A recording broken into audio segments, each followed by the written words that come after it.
Samantala, hinamon naman ng ilang mambabatas si Senator Angara na tugunan nito ang Reserve Officer Training Corps ROTC at K-12 program sa oras na manungkulan ito bilang kalihim ng DepEd. Tunghayan ang detalye ng report mula kay Alvin Pelobello. Malugod na tinanggap ng kinatawan ng mga guro sa Kongreso ang pagkatalaga kay Senator Sonny Angara bilang bagong kalihim ng Department of Education o DepEd.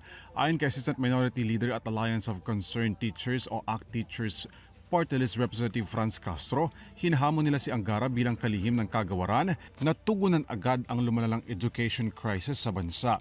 Gayun din na matagal ng panawagan ng mga guro at mga non-teaching personnel. Para naman sa Gabriela Women's Party, dapat daw ilatag ni Angara ang konkretong solusyon sa mga patong-patong na problema ng mga mag-aaral, mga guro at ng buong education system na bigo umanong matugunan ni Vice President Sara Duterte. Pero giit ni Brosas, bukod sa K-12 program, dapat din umanong tiyakin ni Angara ang kalidad na edukasyon at hindi aniya ang umano'y militarisasyon sa pagpapatupad ng Mandatory Reserve Officer Training Corps o ROTC na siyang suportado ng bagong talagang kalihim. Panawagan naman ng Kabataan Party List dapat nang ibasura sa ilalim ng pamumuno ni Angara ang K-12 program na bigong magbigay ng kalidad ng edukasyon sa bansa.